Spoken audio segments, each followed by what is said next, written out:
Hi guys, welcome to the part 2 video of our carbohydrates chapter. I hope आपने first video देखा होगा और आपको पसंद आया होगा। आज हम मोनोसैकेराइड रिएक्शंस का पोर्शन खत्म करने वाले हैं, जिसमें हम मेलार्ड रिएक्शन और कैरेमलाइजेशन जैसे टफ टॉपिक्स को डिस्कस करेंगे।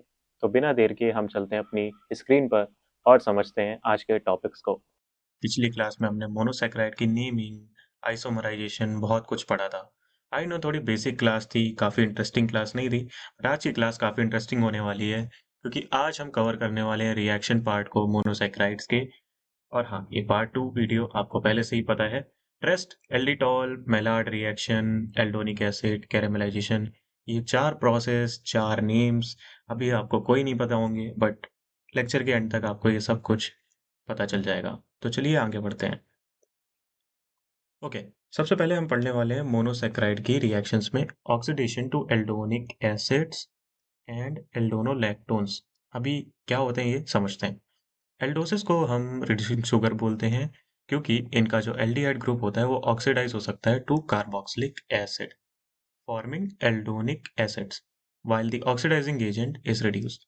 मतलब एल्डोसिस आपको पता है रिड्यूसिंग शुगर होते हैं, एल्डोसिस क्या होते हैं अभी ये भी आपको पता है, जिनके पास एल्डिहाइड ग्रुप होता है। ठीक है, अब ये ऑक्सीडाइज हो सकता है to a carboxylic acid forming aldonic acid, जहां पर ऑक्सीडाइजिंग एजेंट रिड्यूस होगा। अच्छा, ये प्रॉपर्टी जो है हमारी यूज होती है in common sugar test such as Fehling's, Benedict's and Tollens test. अगर आपने इन टेस्ट के बारे में नहीं सुना है तो मैं कुछ बोलूंगा कि आप एक बार इन्हें जरूर पढ़ लें। ये 2-2 मिनट में आपको समझ आ जाएंगे। ठीक है, सो इसका यूज क्यों होता था टेस्ट का? शुगर टेस्ट के लिए होता था, इतना हिंट दे दिया मैंने। अब एक highly specific method for glucose estimation uses the enzyme glucose oxidase, which converts D-glucose into D-gluconic acid through a lactone intermediate. ये रिएक्शन वाइडली यूज्ड होती है to measure glucose in foods and biological sample. क्या बोला इन्होंने?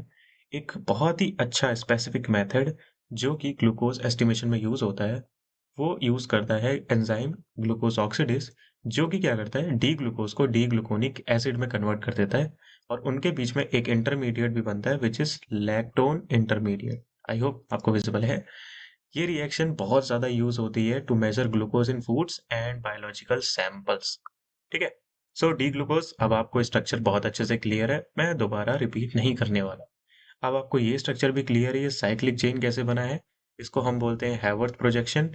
ठीक है, actual ये structure भी नहीं है, एक्चुअल स्ट्रक्चर आपको पता होना चाहिए। It is beta D glucopyranose, it is in chair form. Okay, now in presence of glucose oxidase it forms an intermediate called D-glucono 1,5 lactone.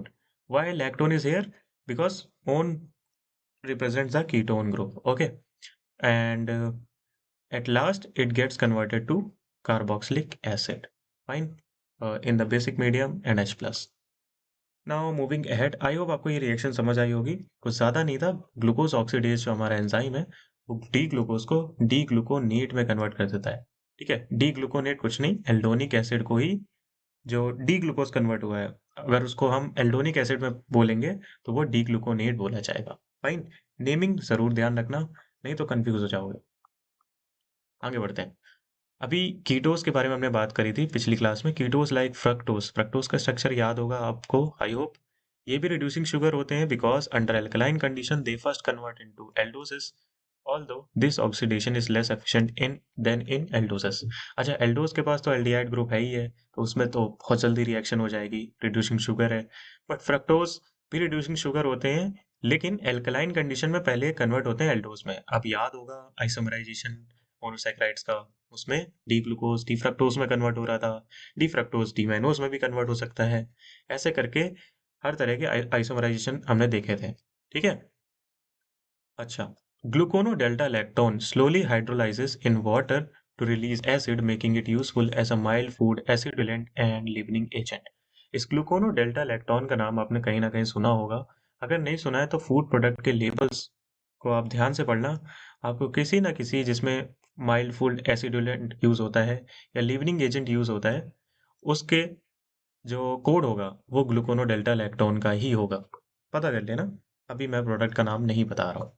Fine, glucono delta lactone यही जो हमारा अभी इंटरमीडिएट बना था, डी ग्लूकोनो 1,5 लैक्टोन, ये वही है। Okay, okay, आगे बात करते हैं रिडक्शन ऑफ कार्बोनिल कंपाउंड। अब हम मोनोसैकेराइड के दूसरे पोर्शन पे आ गए।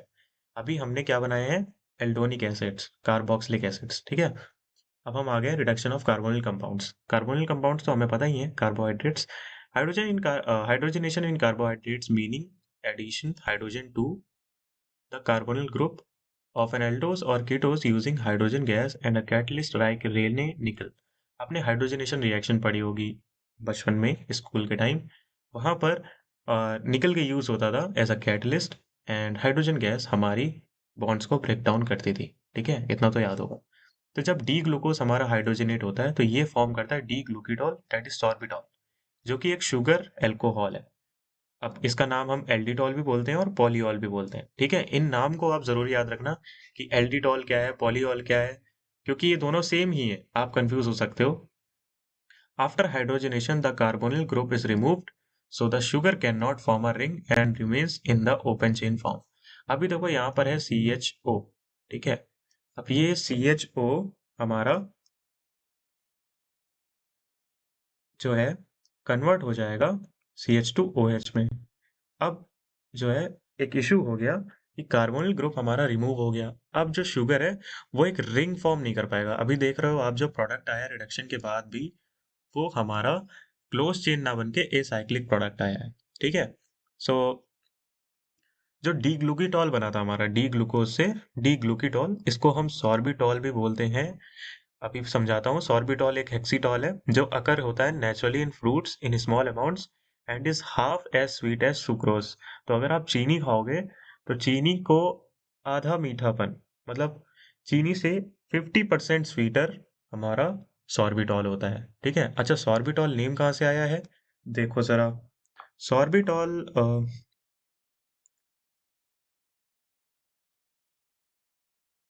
1 मिनट, या sorbitol comes from the fruit called rowan berries whose scientific name is Sorbus acuparia। Okay, इसको थोड़ा सा साइड कर लेते हैं। Right. Sorbitol comes from the fruit called rowan berries whose scientific name is Sorbus acuparia। ये जो आपके सामने बेरीज दिख रही हैं, ये एक्चुअल इमेज है, हाँ वेक्टर इमेज है, बट आपको इससे आइडिया लग रहा होगा कि कुछ ऐसी बेरीज दिखती हैं जिनके अंदर नेचुरली हमारा सॉर्बिटॉल अकर होता है। इसलिए डी ग्लूकीटॉल का नाम भी हमने सॉर्बिटॉल रख दिया था। ठीक है, जो वर्ड आ रहा है सॉर्बिटॉल, ये आपको समझ आ गया कहाँ से आया है, रोवान बेरी से, जिनका साइंटिफिक नेम था सॉर्बस ऑक्यूपेरिया। तो इनमें नेचुरली हमारा सॉर्बिटॉल प्रेजेंट होता है फ्रूट्स के अंदर, इसलिए सॉर्बिटॉल नेम हमने रख दिया। आगे बढ़े। ओके, ओहो, यहाँ पर तो बहुत सारी इमेजेस हैं। यहाँ पर क्या चीज़ें समझनी है, देखो। Sorbitol is used as a syrup और crystals and act as a humectant. अगर आपको ह्यूमेक्टेंट के बारे में नहीं पता है तो आप आज याद रखना, ह्यूमेक्टेंट क्या करता है, it helps retain moisture in foods. कोई कई फूड्स होते हैं जो मॉइस्चर को अपने तक नहीं रख पाते हैं, उन्हें मॉइस्चर को छोड़ना ही पड़ता है।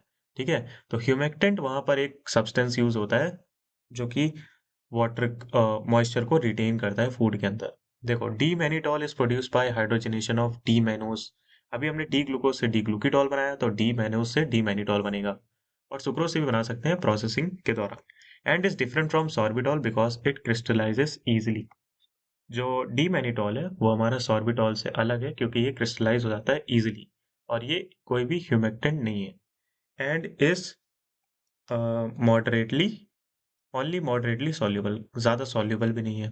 लेकिन ये 65% एज स्वीट एज सुक्रोज है and is commonly used as a non sticky coating on candies and in sugar free chocolates, mints and cough drops. So maybe इस पर एक क्वेश्चन बन सकता है कि और आपको ऑप्शंस दे दिए जाए, स्लिटॉल दे दिया जाए, डीमेनिटॉल, सॉर्बिटॉल और शायद डी ग्लूकीटॉल, जो कि दोनों सेम ही है, और आपसे पूछा जाए कि कौन सा इनमें से प्रोडक्ट यूज होता है as a non sticky coating, तो आप कंफ्यूज ना हो, याद रखिएगा D mannitol is the answer. ठीक है, xylitol obtained by the hydrogenation of D-xylose। xylitol भी हमारा D-xylose से फॉर्म हो गया। अच्छा, D-xylose कहाँ मिलता है, plant sources like birch trees, giving a cooling sensation in the mouth due to endothermic dissolution. अच्छा, कुछ चीजें खा के आपको मीठा लग, कोल्ड सेंसेशन आते हैं माउथ पे, च्युइंगम के साथ ऐसा होता है। यस, तो उसमें xylitol प्रेजेंट हो सकता है। has sweetness similar to sucrose and is non-karyogenic, okay, making it useful in sugar-free gums and mint product. तो सिलिटॉल एक ऐसा सुक्रोज जैसा कंपाउंड है जो कि हम खाते भी जाएं तो भी हमारे दांतों में कोई दिक्कत नहीं होगी, क्योंकि ये है नॉन कैरियोजेनिक और इसीलिए ये शुगर फ्री गम्स और मिंट प्रोडक्ट में यूज होता है। ठीक है, सो ये सारी इमेजेस आपको समझ आ गई होंगी, बचपन में ये काम आपने किया होगा। अब हम आगे बढ़ते हैं, which is non enzymatic browning. बहुत ही इंपॉर्टेंट पोर्शन पे हम आ गए हैं, तो इसे बहुत ही ध्यान से पढ़िएगा। ठीक है, नॉन एंजाइमेटिक ब्राउनिंग बहुत इंपॉर्टेंट टॉपिक है। अभी हमने एल्डोनिक एसिड पढ़ लिया है, किसका, एल्डोस से एल्डोनिक एसिड। और अभी हमने पढ़ा था हाइड्रोजनेशन, ठीक है, जिसमें हम ग्लूकीटॉल सॉर्बिटॉल बना रहे थे। अब हम पढ़ने वाले हैं नॉन एंजाइमेटिक ब्राउनिंग। पहले ये समझो, फूड्स ब्राउनिंग ड्यूरिंग हीटिंग और storage mainly occurs due to a chemical reaction between reducing sugars and amino groups from amino acids और प्रोटीन्स। ओके, क्या बोला है इन्होंने, नहीं समझ आया। ऐसा समझो कि फूड की ब्राउनिंग जब हीटिंग होती है या स्टोरेज के दौरान होती है, क्यों, क्योंकि एक केमिकल रिएक्शन होती है between reducing sugars specially D glucose and amino groups from amino acids and protein और प्रोटीन्स। अब तो अमीनो एसिड्स और प्रोटीन्स के बारे में अगर आपको कुछ नहीं पता है, तो अमीन शब्द से आपको मतलब पता होगा नाइट्रोजन कंटेनिंग कंपाउंड्स। ठीक है, तो उसमें कंफ्यूज नहीं होना है। नाउ, रिड्यूसिंग शुगर जब nitrogen containing compounds that is amino acids के साथ रिएक्ट करता है, तो इस रिएक्शन को हम कहते हैं मेलार्ड रिएक्शन। अच्छा, क्यों कहते हैं मेलार्ड रिएक्शन, क्योंकि जो ब्राउनिंग प्रोड्यूस होती है उसे हम मेलार्ड ब्राउनिंग कहते हैं, जो एक्चुअल में नॉन एंजाइमेटिक ब्राउनिंग टर्म है। Browning is the thing which happens when the food is heated और storage. What happens due to the chemical reaction between reducing sugar and amino groups from amino acid, it becomes brown in color. Okay, so अगर आपने it is called non-enzymatic to distinguish it from enzymatic browning। देखिए, enzymatic browning और non enzymatic browning different है। क्यों different है, enzymatic browning आपने देखी होगी which occur in fresh fruits like and vegetable like apples and potatoes after cutting. अगर आपने एप्पल्स या पोटैटोज को कभी कट किया हो, एप्पल्स तो आपने ज़रूर कट करके थोड़ी देर अगर रखा हो, तो वो ब्राउन होने लगते हैं। अगर आपने नहीं देखा तो आप ट्राई कर सकते हैं, सेम केस पोटैटोज के साथ भी आप ट्राई कर सकते हैं। एंड आपको देखने को मिलेगा कि कुछ देर बाद हमारे जो पोटैटोज या एप्पल के स्लाइसेस हैं वो ब्राउन हो जा रहे हैं। इसे हम बोलते हैं एंजाइमेटिक ब्राउनिंग, क्योंकि यहाँ पर कोई हीटिंग वगैरह नहीं है, स्टोरेज का टाइम भी उतना ज़्यादा नहीं है। ठीक है, अब हम बात करते हैं एक्चुअल रिएक्शन पार्ट की, मेलार्ड रिएक्शन, क्योंकि बहुत बड़ी रिएक्शन है, तो धीरे धीरे करके समझेंगे अच्छे से।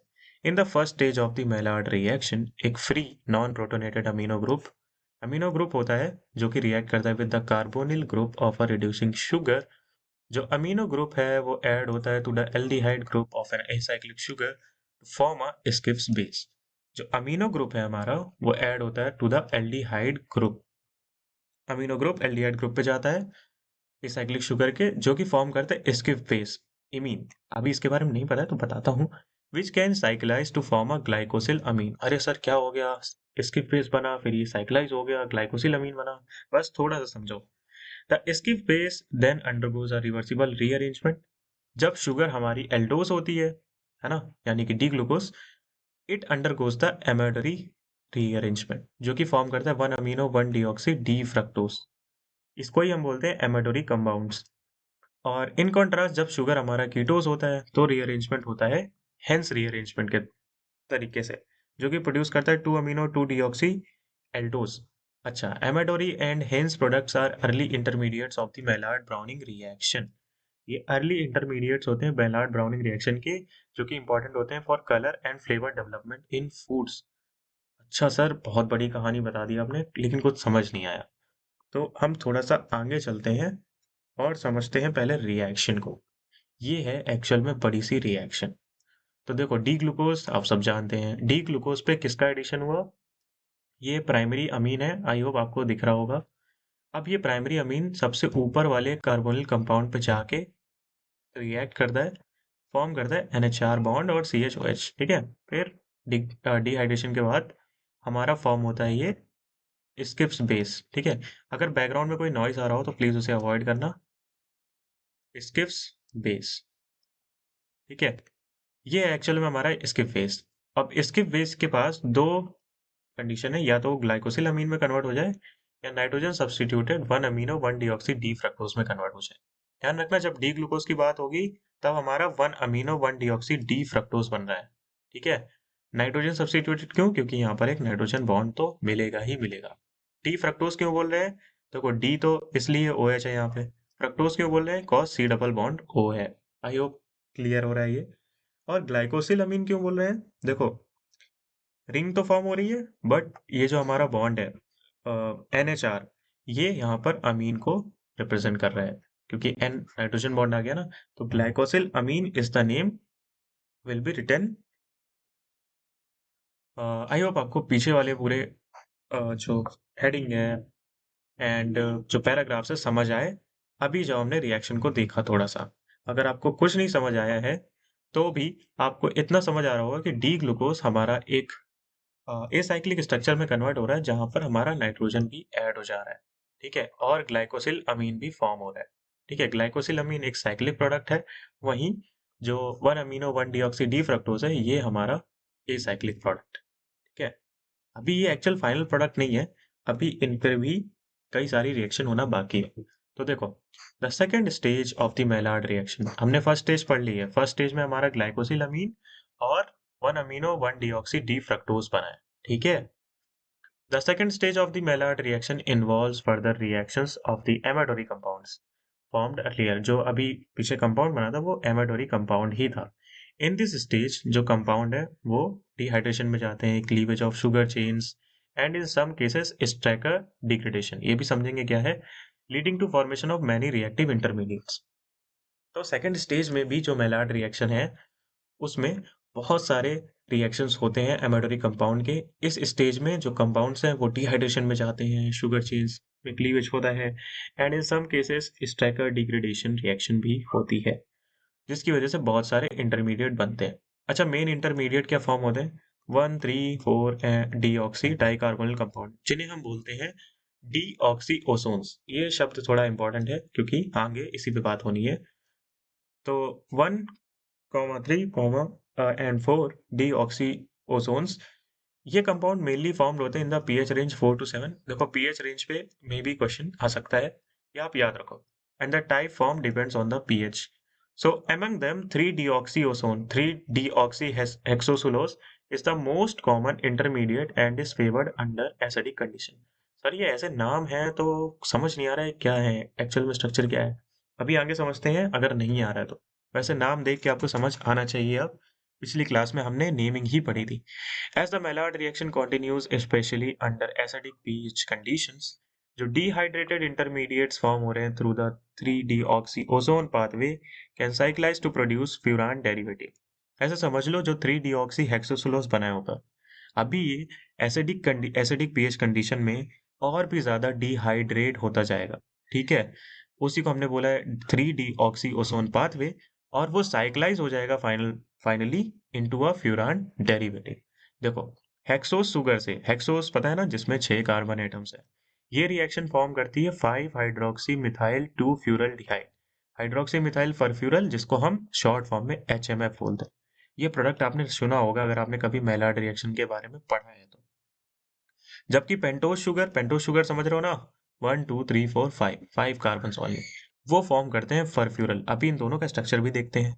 जब high amount of primary amino compounds such as proteins rich in lysine are present, these furans can further react to form pyrols in which the oxygen atom of the furan ring is replaced by nitrogen। देखो, name से बिल्कुल confuse मत होना। पायरोल्स क्या होते हैं? पायरोल्स वो compounds हैं जब हमारा जो फ्यूरान्स है, जैसे फरफ्यूरल या फिर हाइड्रोक्सी मिथाइल फरफ्यूरल HMF, ये रिएक्ट करे दोबारा अमीनो कंपाउंड से, तब जो ऑक्सीजन एटम है फ्यूरान रिंग के अंदर वो रिप्लेस हो जाए नाइट्रोजन से, तब हम उन्हें बोलते हैं पायरोल्स। फाइन। और उससे पहले जो हमारे पास HMF और फरफ्यूरल बने, ये किससे बने? ये हमारे 3-deoxy ओसोन से बने, जो कि इंटरमीडिएट कंपाउंड्स थे, ठीक है। आगे देखते हैं रिएक्शन एक्चुअल में क्या हो रहा है। ये देखो बड़ी सी रिएक्शन आई, एमाडोरी प्रोडक्ट याद है, ये बना था, ठीक है। नाउ इसमें होता है इनिडायोल का रीअरेंजमेंट, लेकिन यहाँ पर डायोल तो है नहीं, यहाँ पर एक अमीन ग्रुप है, एक ऑल ग्रुप है, तो इसलिए इनी अमीनॉल कन्वर्सेशन हुआ है, ठीक है, ट्रांसफॉर्मेशन हुआ है। फिर बेसिक मीडियम में हमारा 2,3 इनॉल बन गया, ठीक है। एंड यहाँ पर हमारा इंटरमीडिएट आया D3 डीऑक्सी हेक्सोसुलोज, ठीक है। अच्छा, 3 डीऑक्सी से क्या मतलब है, देखो थर्ड कार्बन पे हमारा कोई भी ऑक्सीजन या हाइड्रोक्सिल ग्रुप नहीं है, तो 3 डीऑक्सी हेक्सोसुलोज, तो 6 कार्बन हो गए। और यूलोस क्यों, क्योंकि देखो ये हमारा सी डबल बॉन्ड ओ बन रहा है, जो कि कीटोन ग्रुप है, और कीटोन ग्रुप की नेमी में मैंने बताया था ना, सफिक्स में क्या लग जाता है, यूलोस लग जाता है, ठीक है। आई होप नेम से अब आपको क्लियर हुआ होगा ये स्ट्रक्चर क्या बताना चाह रहा है। तो यही स्ट्रक्चर देखो डिहाइड्रेट होता जा रहा है, -H2O, ये एट द एंड हमारा बना देगा HMF, 5 हाइड्रोक्सी मिथाइल 2 फर्फ्यूरल डिहाइड, ये CH2OH CHO, और देखो 1 2 3 4 4 कार्बन हमारे रिंग फॉर्म कर रहे हैं, और वहीं पर उनके बीच में 2 एल्कीन बॉन्ड्स हैं, एंड 1 एंड 4th पोजीशन पे हमारा एक एल्डिहाइड ग्रुप है, और CH2OH ग्रुप है, ठीक है। फर्फ्यूरल की बात करें अगर, फर्फ्यूरल किससे बन रहा था याद है, पेंटोस शुगर से बन रहा था ना, पेंटोस शुगर से बन रहा था, ये तो मिस्टेक हो गया, पेंटोस शुगर्स, आई होप याद होगा आपको, अभी हमने जस्ट पढ़ा था ये रहा, पेंटोस शुगर्स, ये पेंटोस शुगर्स फॉर्म फर्फ्यूरल, ठीक है। इरेज कर देता हूँ। सो फर्फ्यूरल बॉन्ड दिख रहा है आपको, फर्फ्यूरल कंपाउंड, इसमें आपकी जो रिंग है वो थोड़ी सी डिफरेंट रहती है, यहाँ पर जो कार्बन के नंबर है वो कम हो जाते हैं, ठीक है। अब हम आगे चलते हैं, अभी भी हमने जो पूरी रिएक्शन है वो खत्म नहीं करी है, अभी हमने सिर्फ 2 स्टेजेस पढ़े हैं। फर्स्ट स्टेज में क्या हो रहा था, एमाडोरी कंपाउंड बन रहा था एमाडोरी रीअरेंजमेंट के थ्रू। नेक्स्ट में क्या हुआ, डीऑक्सी हेक्सोसुलोज बन रहा था, जो कि रिंग में कन्वर्ट हो रहा था, रिंग फॉर्म में, which is 5 hydroxy methyl 2 furaldehyde. और वहीं अगर हमारे पास कोई पेंटोस शुगर होती तो वो फर्फ्यूरल बना रही होती, ठीक है। और इन्हीं फर्फ्यूरल बॉन्ड या फिर HMF में अगर हमारा नाइट्रोजन ग्रुप ऐड हो जाता तो उसे हम बोलते हैं पायरोल्स। देखो नेमिंग्स को याद रखोगे तो आपको कभी दिक्कत नहीं होगी। पायरोल्स क्या होते हैं अब आपको पता है कि HMF जैसे इंटरमीडिएट या फर्फ्यूरल जैसे इंटरमीडिएट, ये जब रिएक्ट करते हैं अमीनो एसिड अमीनो कंपाउंड से, जो कि रिच होते हैं प्रोटीन लाइसिन में, तब हमारा फॉर्म होता है पायरोल्स, ठीक है। अच्छा, स्टैकर डिग्रेडेशन यहाँ पर एक टर्म है, आपको याद होगा अभी पीछे आया था। Stacker degradation occurs when dicarbonyl compounds react with alpha amino acids to form a Skiff's base, followed by a decarboxylation and dehydration, producing an aldehyde with one less carbon। क्या बातें कह रहे हैं ये, तो इतना ज्यादा हमें डीप डाउन नहीं करना है। स्टैकर डिग्रेडेशन एक प्रोसेस है जिसमें कि डाइकार्बोनिल कंपाउंड याद है, डीऑक्सी हेक्सोसिलोज हमारा डाइकार्बोनिल कंपाउंड ही था, देखो एक कीटोन ग्रुप ये, एक कीटोन ग्रुप ये, ठीक है, डाइकार्बोनिल कंपाउंड। ये रिएक्ट करते हैं with alpha amino acid to form a Schiff base, फिर वो डीकार्बोक्सिलेशन में जाते हैं, फिर डिहाइड्रेशन में जाते हैं, और एक एल्डिहाइड फॉर्म करते हैं विद वन लेस कार्बन। अच्छा, ये एल्डिहाइड बहुत इंपॉर्टेंट फ्लेवर और एरोमा कंपाउंड्स होते हैं कुक फूड्स में। एग्जाम्पल इंक्लूड, जब मिथायोनिन रिएक्ट करता है हमारा डाइकार्बोनिल कंपाउंड से, तो वो एक एल्डिहाइड बना रहा है 3 मिथाइल थियोप्रोपेनॉल, और ये कंपाउंड रिस्पॉन्सिबल होता है for the flavour of potato, right. Phenyl alanine, जो कि फिनाइल एसिटल्डिहाइड बनाता है on reacting with dicarbonyl compound, उसका फ्लेवर आता है हनी जैसा। सेम गोज फॉर वेलिन, जो कि मिथाइल प्रोपेनल एल्डिहाइड बना रहा होता है, इसका फ्लेवर आता है माल्ट जैसा, ठीक है। ल्यूसीन, जो कि 3 मिथाइल ब्यूटेनॉल बना रहा है डाइकार्बोनिल कंपाउंड से रिएक्ट करके, उसका फ्लेवर होता है चॉकलेट का, ठीक है। आइसोल्यूसिन, जो कि डाइकार्बोनिल कंपाउंड से रिएक्ट करके 2 मिथाइल ब्यूटेनॉल बना रहा है, उसका फ्लेवर होता है कोकोआ जैसा, क्लियर। तो ये सब इमेजेस इसीलिए लगाई थी मैंने सो डैट आपको यहाँ से मैं कनेक्ट कर पाऊँ। याद रखना मिथायोनिन से पहला वाला नंबर और आइसोल्यूसिन लास्ट वाला नंबर। ठीक है, अब हम आते हैं थर्ड स्टेज पर। तो 2 स्टेजेस हो गई हैं। ये जो स्टैकर डिग्रेडेशन प्रोसेस था ये बीच में ही हो जाता है जब डाइकार्बोनिल कंपाउंड जो कि 3 डीऑक्सी हेक्सोसुलोज था वो अल्फा अमीनो एसिड से रिएक्ट करके एक अलग डिग्रेडेशन में चला जाए, दैट इज स्टैकर डिग्रेडेशन। यही रिस्पॉन्सिबल होता है फ्लेवर और एरोमा कंपाउंड्स के लिए कुक फूड्स में। थर्ड स्टेज में क्या होता है मेलाइड रिएक्शन के, जो रिएक्टिव कार्बोनिल कंपाउंड है लाइक HMF एंड फरफ्यूरल, ये रिएक्ट करते हैं with amino compounds to form high molecular weight dark coloured nitrogen containing polymers called मेलानोइडिन्स। ठीक है, HMF और फरफ्यूरल ये अमीनो कंपाउंड्स के साथ रिएक्ट करके high molecular weight dark coloured nitrogen containing polymer बनाते हैं। उन्हें हम मेलानोइडिन्स बोलते हैं, जो कि कंट्रीब्यूट करते हैं to brown colour and flavour of foods.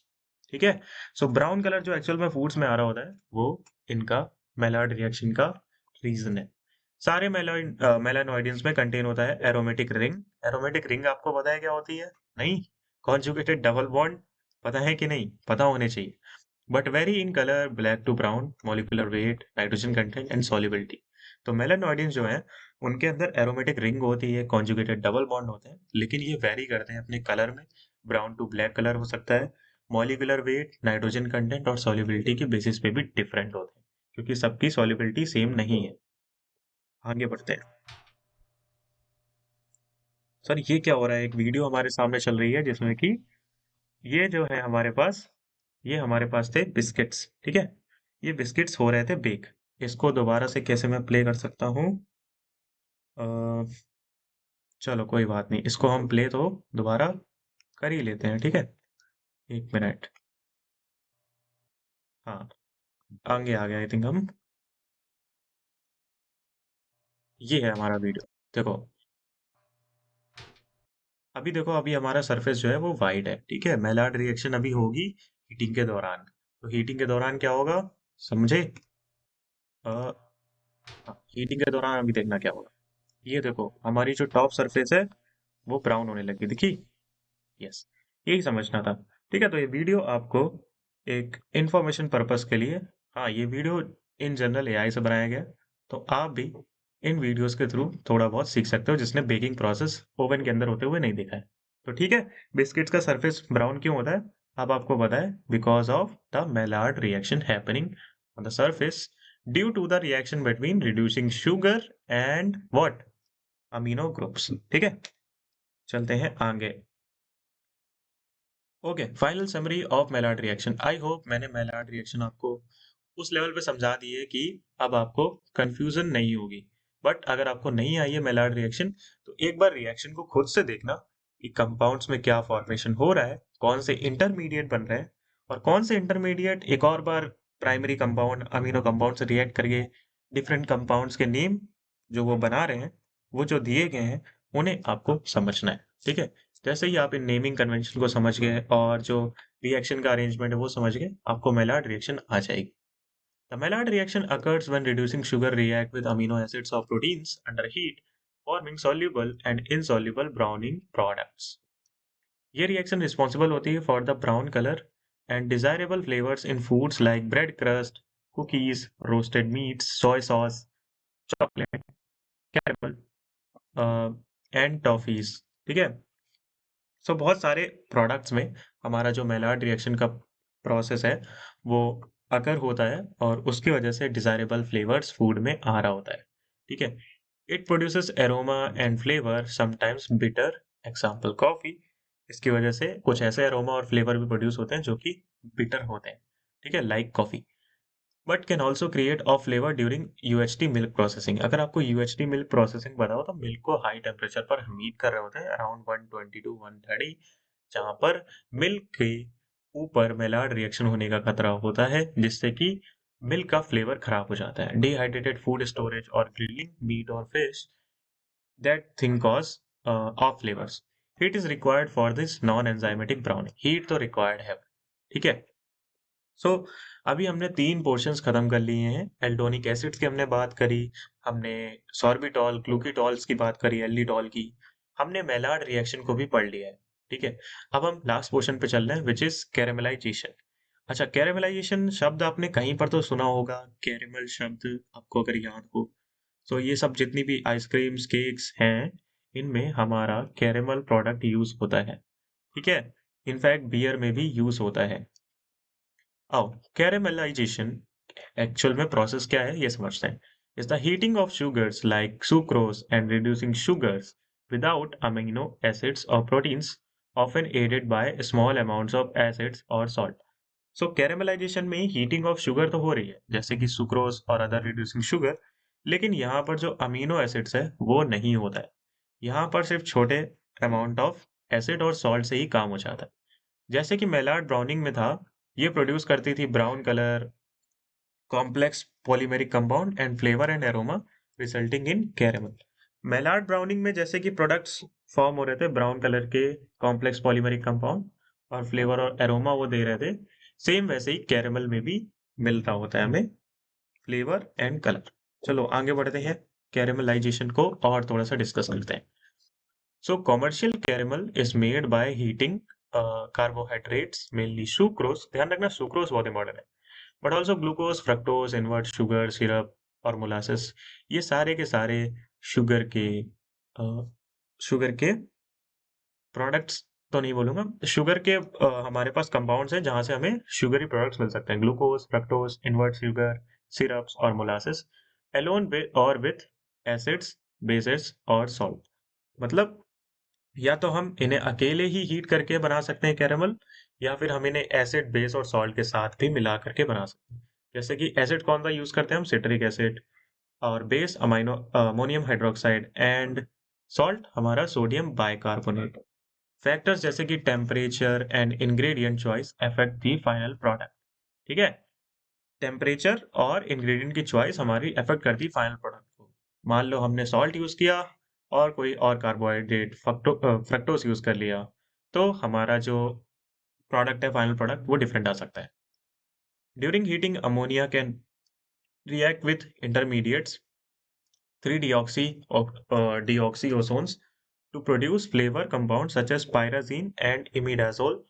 Heating के दौरान अमोनिया हमारा रिएक्ट भी कर सकता है, वही इंटरमीडिएट जो हमारा बना था 3-डीऑक्सी ओसोन्स, ऑब्वियस है कार्बोहाइड्रेट्स में बना था, कार्बोहाइड्रेट्स यहाँ पर है, तो वो रिएक्ट कर सकते हैं to form compound such as pyrazine and imidazole, ठीक है? ये भी इंपॉर्टेंट नेम है, इनकी इमेज मेरे पास अभी नहीं है, बट अगर इंपॉर्टेंट होगा तो मैं दिखा दूंगा। There are four main classes of caramel which may use an acid or base during preparation। हमने कैरेमल के बारे में सिर्फ इतना ही पता है कि वो ब्राउन कलर का भी कंपाउंड होता है। कैसे बनता है हमने ये पता किया कि कार्बोहाइड्रेट्स को हम हीट करते हैं either in the presence of acid, base और सॉल्ट। बट लेकिन क्लासेस ऑफ कैरेमल भी है जहां पर हमें चार टाइप ऑफ क्लासेस पढ़नी है कैरेमल की। क्लास वन कैरेमल जिसको हम बोलते हैं प्लेन कैरेमल, कॉस्टिक कैरेमल, ये मेड होता है by heating sugar without ammonium और सल्फाइड, जिसमें हम अमोनियम और सल्फाइड का यूज नहीं करते हैं। यही आपके जो ब्रेड्स हैं, बिस्किट्स हैं, उनमें ये यूज हो जाता है कैरेमल, ठीक है? केक्स में यूज हो जाता है। क्लास टू पे बात करते हैं, कॉस्टिक सल्फाइड कैरेमल। ये sulph made with sulphide but no ammonium, ammonium use नहीं होता है, सल्फाइड यहाँ पर यूज होता है। इसका कलर होता है reddish brown, slightly negative colloidal particles, इनका पीएच 3.3 से 4 तक है। अच्छा, ये स्लाइटली नेगेटिव कोलाइडल पार्टिकल और पॉजिटिव कोलाइडल पार्टिकल के बारे में आप मुझे कमेंट करना, अगर आपको नहीं पता है तो नेक्स्ट क्लास में मैं इनके बारे में बता दूंगा, ठीक है? Used in beer class two caramel जो है हमारा, वो कॉस्टिक सल्फाइड कैरेमल है जिसमें अमोनियम यूज नहीं हो रहा है, सल्फाइड यूज हो रहा है, जो कि यूज होता है बियर में और अल्कोहलिक बेवरेज में, ठीक है? आपको अगर इंग्रेडिएंट लिस्ट आप देखते होगे किसी भी सॉफ्ट ड्रिंक में या बियर्स या अल्कोहलिक बेवरेज में, वहां पर आपको कैरेमल जरूर मिल जाएगा, caustic sulphide caramel. Class three जिसमें कि अमोनियम कैरेमल होता है, ये मेड बना होता है अमोनियम बट नो सल्फाइड, ये भी रेडिश ब्राउन कलर है। पॉजिटिव कोलाइडल पार्टिकल मुझे बताना आप कमेंट में, नहीं तो अगली क्लास में हम समझते हैं। Used in bakery product, syrups and puddings, ठीक है? जो क्लास थ्री कैरेमल है वो बेकरी प्रोडक्ट, सिरप्स और पुडिंग्स में यूज होता है। Class four sulphide ammonium caramel, यहाँ पर दोनों के दोनों सल्फाइड और अमोनियम यूज हो जाते हैं। Used in cola soft drink. So हमारे सॉफ्ट ड्रिंक्स में क्लास फोर कैरेमल यूज हो रहा है एंड बाकी अदर प्रोडक्ट्स में class 3, class 2, class 1 further use होते जा रहे हैं। ठीक है, आई होप आपको कैरेमलाइजेशन जैसा प्रोसेस भी समझ आया होगा, जो कि सिमिलर था हमारे मेलार्ड रिएक्शन के। ठीक है, बस यहाँ पर जो है हम अमीनो एसिड्स का बिना यूज करे भी हम ब्राउन प्रोडक्ट्स बना रहे हैं विच इज कैरेमल। ठीक है, आगे चलते हैं। Formation of acrylamide in food. ये एक्रिलामाइड होता क्या है, पहले ये समझ लेते हैं। एक्रिलामाइड एक chemical that can form in food during high temperature cooking, that is frying, baking, roasting, puffing, not found in unheated और boiled food, found mostly at low levels. तो हम सर इसके बारे में पढ़ क्यों रहे हैं? ये केमिकल है जो फॉर्म हो रहा है फूड्स में ड्यूरिंग हाई टेम्परेचर कुकिंग, क्योंकि it is known to be neurotoxic at high doses, but typical dietary exposure is not proven to cause cancer और अदर हेल्थ इफेक्ट्स। सो अगर हम इसे हाई डोजेस में कंज्यूम कर लें तो ये हमारी बॉडी के लिए न्यूरोटॉक्सिक हो सकता है, इसलिए इस पर बात करनी पड़ेगी। ये फॉर्म होता है via the Maillard reaction between reducing sugar and alpha amino acid L asparagine. ठीक है, alpha amino acid that is L asparagine के जब रिएक्शन होती है रिड्यूसिंग शुगर जैसे कि ग्लूकोज और फ्रक्टोज के साथ, तब हमारा जो प्रोडक्ट है एक्रिलामाइड वो बन सकता है। ठीक है, मैकेनिज्म तो वही है, स्किप बेस बनेगा, डिकार्बोक्सिलेशन होगा, फिर कार्बन कार्बन बॉन्ड का क्लीवेज होके हमें एक्रिलामाइड मिलेगा। इतना हमें रिएक्शन पोर्शन में नहीं जाना है, बट फिर भी समझने के लिए मैंने आपके लिए ये चीजें लिखी। ठीक है, only about 0.1% efficiency of asparagine converts to acrylamide, मतलब बहुत ही कम परसेंटेज एस्पराजीन का कन्वर्ट होता है टू एक्रिलामाइड। अब जैसे कि एक्रिलामाइड हमारी हेल्थ के लिए मान लेते हैं न्यूरोटॉक्सिक है, हम सही नहीं है, तो इसको कौन से फैक्टर्स इन्फ्लुएंस करते हैं? तो मिनिमम टेम्परेचर हमें 120 रखना चाहिए। अगर 200 रख देंगे तो बहुत ज्यादा फॉर्मेशन इंक्रीज हो जाएगा किसका, एक्रिलामाइड का। और अगर 200 के ऊपर हम हीट करते जाएं तो हमारा एक्रिलामाइड डिग्रेड भी हो जाएगा।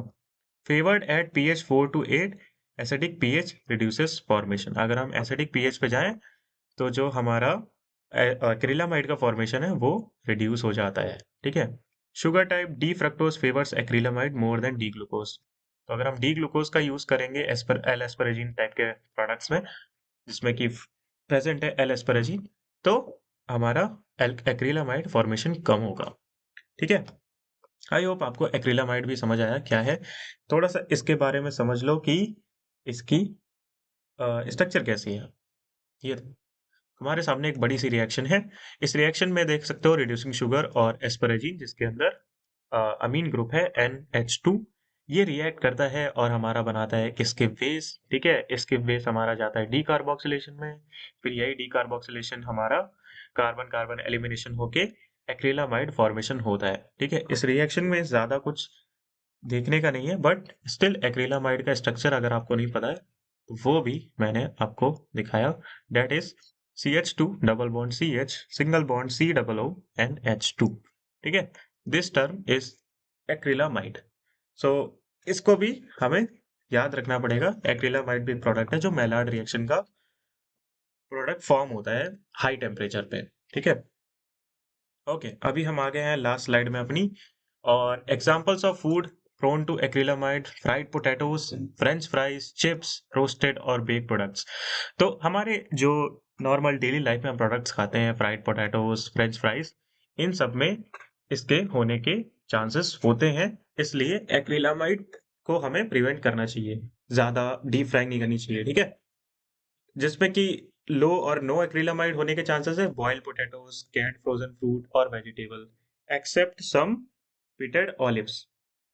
How to reduce acrylamide, remove substrate, blanch कर दो और सोक कर दो पोटैटोज को जो कि रिमूव कर दें शुगर्स। ठीक है, और मॉडिफाई कर दो प्रोसेसिंग, टेम्परेचर को लोअर कर दो, shorter cooking time, add acid, salt and other amino acids. Enzyme treatment कर सकते हैं, एस्पराजीन को आप एस्पार्टिक एसिड में कन्वर्ट कर दो थ्रू द एंजाइम एस्पराजिनेस। ठीक है, इसके डिसएडवांटेज तो हम पता ही कर चुके हैं, हाई डोसेस पे ये न्यूरोटॉक्सिक है, बाकी क्लियर एविडेंस नहीं है कैंसर रिस्क का एट डाइटरी लेवल्स, लेकिन रिसर्च अभी भी चल रही है। आई होप आपको एक्रिलामाइड के बारे में समझ आया होगा कि fried potatoes, French fries, chips, roasted और बेक प्रोडक्ट्स में इसका फॉर्मेशन हो जाता है। और अगर हमें इससे बचना है, मतलब कम बनाना है एक्रिलामाइड प्रोडक्ट्स में, तो बॉइल्ड पोटैटोज का हम यूज़ करें, ठीक है? कैन्ड फ्रोजन फ्रूट्स और वेजिटेबल्स, जिसमें कि एक्सेप्ट सम पिटेड ऑलिव्स ना हो उसमें, उस टाइप के फूड प्रोडक्ट्स को हम यूज़ करें। सो आई होप आपको ये पूरा चैप्टर मोनोसैकेराइड का पोर्शन समझ आया होगा। नेक्स्ट क्लास में हम ओलिगोसैकेराइड्स के बारे में बात करेंगे। आई होप आपको ये वीडियो पसंद आई होगी। Thanks for watching this video. I will meet you next time. Bye bye.